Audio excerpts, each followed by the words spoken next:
Today we'll be starting on a new chapter, energy changes. Okay, moving on from metals already. Okay, so in our previous chapters, we have learned how reactions occur. We learned some reactions like neutralization, combustion, and so on and so forth. Okay, so for this time, the focus is on reactions and what are the changes that take place when there is a reaction. Okay, so that's why it's called energy changes. So what are the key ideas? Some of these you have learned in lower sec. Energy is conserved and transformed from different forms. And then whenever there's a chemical reaction, there's usually heat given off or taken in.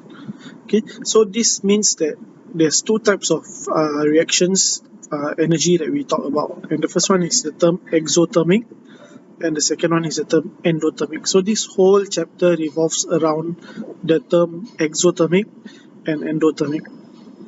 So what is an exothermic change? An exothermic change is one where heat is given out. So the word exo means the heat is given out. You know, it's like when you have an insect, the insect is having an exoskeleton, a skeleton that is on the outside. So exothermic means heat is given out.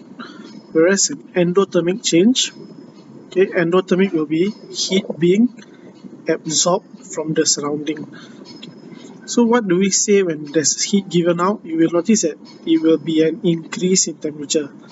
And when heat is absorbed, there will be a decrease in temperature.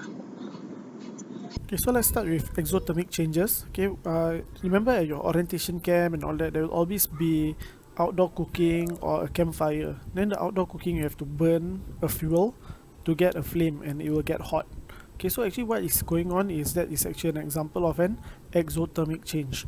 So like we mentioned earlier, exothermic reaction, energy will be given out to the surrounding, and when energy is given out to the surrounding, when it has more energy, the temperature will increase. Okay, so this is a key idea for an exothermic reaction. Okay. Some of the examples of reaction you have learned is like exothermic reaction is neutralization. So if you remember when we did our practical on neutralization, some of you mentioned that the test tube feel hot after the reaction even though you didn't heat it up or anything. So now we learned that actually neutralization is an example of an exothermic reaction where temperature will increase. Okay? So what you will notice is this temperature time graph.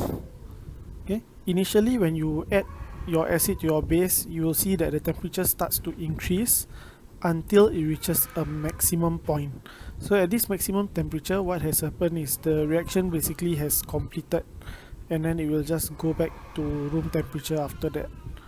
Okay, so what you need to know is the temperature will increase until the maximum, then there's no more reaction, the temperature will start to go down again. Okay? So these are examples of exothermic reactions. Okay, it doesn't have to be a chemical reaction, it can be a physical process as well. Okay, so you can see that the physical processes, for example, condensation and freezing. Okay, so we learned this in one of the earlier chapters, right? That condensation and freezing, it means that the particles actually lose energy. Okay, so like for example, for condensation, we go from gas to liquid. So it goes from moving very fast to sliding over one another. So it's losing kinetic energy. So it's an example of exothermic because it loses energy. Okay, so then these chemical reactions also, these are examples of exothermic. The heat is released and transferred to the surroundings. Temperature will increase. Okay, so you are expected, for N1, you are expected to actually write down all this in your resource package. Hopefully you all are still following. So exothermic reactions. For endothermic, we are just gonna put in the opposite lah. So if exothermic, you give out energy, endothermic, you will take in energy. And when you absorb energy from the surroundings, what you will see is a drop in temperature. Okay, so just now we mentioned about physical and chemical reactions that are exothermic. Dissolving of some substances. Okay, so for example, dissolving ammonium chloride, it will actually cause the temperature to go down. So the temperature will decrease until we reach a minimum when the reaction is finished, and then after the temperature will rise again. Okay, so what are we going to do is for endothermic reactions, we are going to just write down the opposite of what happens in an exothermic reaction. So for endothermic, Again, this is like the third time we mentioned this. Heat is being absorbed, transferred to the reactants, and the temperature will fall. Okay, so what is happening, the reactant itself is actually going to gain energy. So for some of the physical process like evaporation, melting, and all this, okay, they are actually gaining energy from the surrounding. So evaporation is going from liquid state to gas, and melting is from solid to liquid. So if you recall back the kinetic model of matter, solid is closely packed together in the regular shape and they are vibrating, whereas liquid are randomly arranged and they are able to slide over one another, which indicates that they have more energy. Okay, chemical reactions which are actually endothermic are photosynthesis. Okay, you notice that this is the opposite of respiration. Okay, thermal decomposition. So when you heat up, for example, calcium carbonate, we learned this in the blast furnace. Is actually when it decomposes is a endothermic reaction. Action of silver bromide in photographic film. So photographic film uses silver bromide. When the light shines on it, it will actually produce the image. So it's also an endothermic reaction, which produces a cooling effect. Now that we know what are exothermic and endothermic reactions, how do we actually measure the amount of energy that is given out or taken in? This is where we come the concept of enthalpy changes. Okay, so this enthalpy is actually the amount of energy that is involved in a chemical reaction. So they call it a heat change or enthalpy change. Okay, the delta H, the triangle represents change, and the H represents the enthalpy. So it's a change in enthalpy, and the units will be kilojoules. Okay, so if you have learned your physics before in lower sec, or some of you still taking physics, you know that joules is the SI unit for energy. So what we are doing is we are just measuring the change in the energy from the reaction. Okay, so exothermic reaction, we mentioned that exothermic reaction will actually lose heat. Okay, so if they lose heat, it means that they will have less energy at the end, therefore they have negative heat change. Okay, and the delta H will be less than 0. Okay, so losing heat causes it to lose energy, so it makes sense that the delta H is less than 0. Okay, you can look at this example yourself. Okay, so this is the combustion of carbon, and you can see that it gives off 349 kilojoules per mole. Okay, so this means that 1 mole of carbon, when it burns in oxygen, it will give off 349 kilojoules of energy.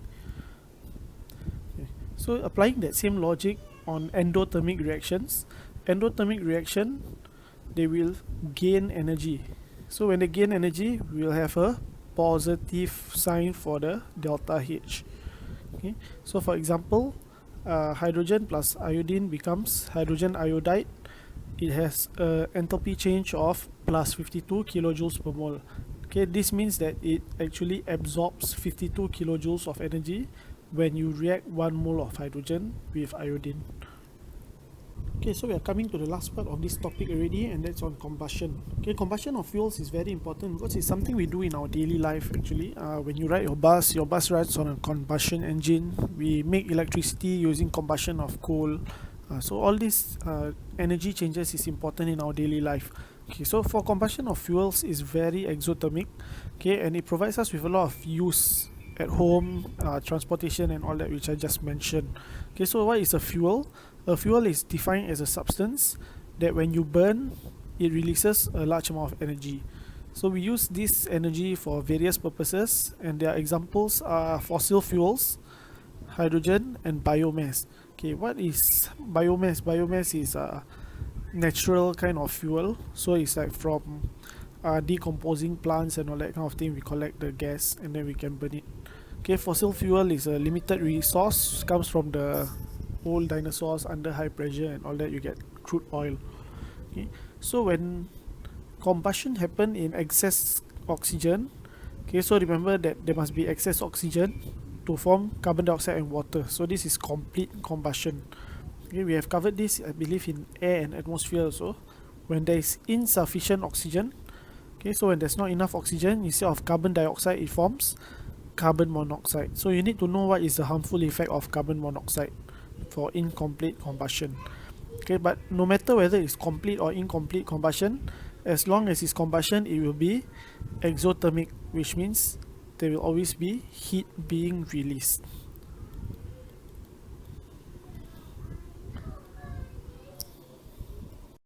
Okay, so this is a summary for our topic. Okay, for bond breaking and bond forming, okay, this is actually not covered in our combined science syllabus. Okay, so this is not for combined science.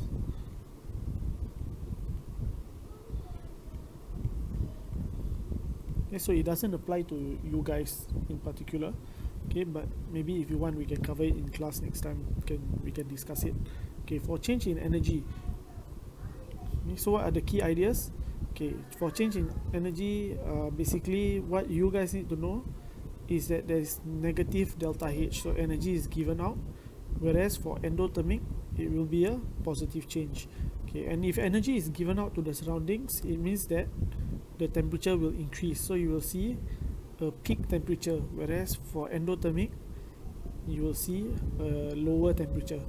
Okay, then it will go back to room temperature. Okay, for physical reactions that you need to know. Okay, so basically this is you can recall from kinetic model, okay, which states got more energy and which states got less energy.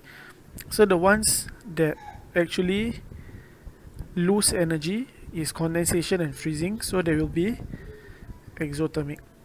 Okay, whereas evaporation and melting will be gaining energy, so they are endothermic. Okay, then dissolving of salts. Which salts you must know? If you dissolve regular salts like sodium carbonate and acid, you will get exothermic. But if you see the word ammonium chloride, potassium chloride, and hydrated copper sulfate, this is actually endothermic. So you'll notice a drop in temperature. For chemical reactions, okay, so you see respiration and photosynthesis, they are actually opposites of each other. Okay, then combustion is burning, neutralization, which is between acid and alkali, and corrosion, these are the chemical reactions that are exothermic. Photosynthesis, photographic film, decomposition, these are endothermic. So this requires the loss of energy.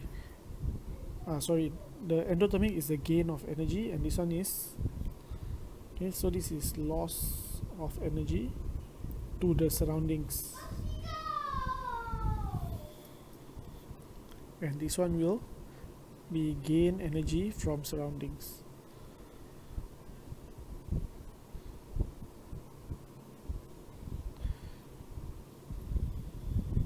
Okay, so that's all for this whole chapter. Okay, we are done. You can actually, if you want to, you can come up with your own summary for this topic, like your unit summary.